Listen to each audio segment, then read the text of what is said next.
Tout seul l'ouverture en Haïti a prouvé que la liberté ne se mendie pas, elle se prend. Tout comme Aimé Césaire qui disait que l'indépendance et la liberté ne se négocient pas. L'Afrique saignait, mais son cœur battait encore sous le coup de fouet du colonialisme, comme du néocolonialisme. Ce qui nous a permis de passer de la révolte à la destruction de l'ordre ancien. Car les palais des rois sont bâtis sur des ossements. Qu'un vent de révolte les réduise en poussière. Leur pouvoir est un cristal et nos colères sont des marteaux. Les vieux mondes tremblent comme un arbre pourri. Une dernière poussée et il s'effondrera. Leurs lois sont des chaînes rouées. Un bon coup et elles se brisent. Nous ne demandons pas des miettes. Nous prenons nos richesses ainsi que nos responsabilités. Leurs prisons sont des cages, mais nous sommes des tempêtes à plumes.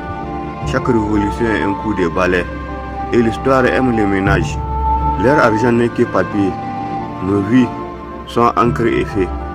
Ils ont peur de la nuit, alors nous allumons des émettes comme des étoiles. Unis, nous sommes invincibles.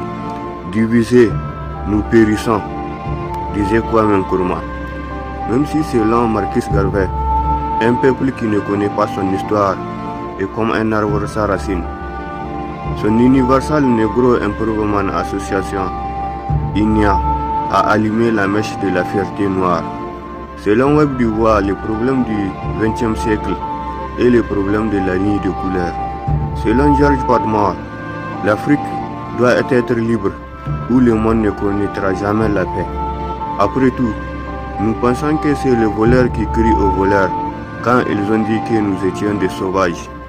Même si nos mains ont bâti leur pyramide, même si nos esprits ont calculé les étoiles, et même si notre sang a engraissé leur champ maudit.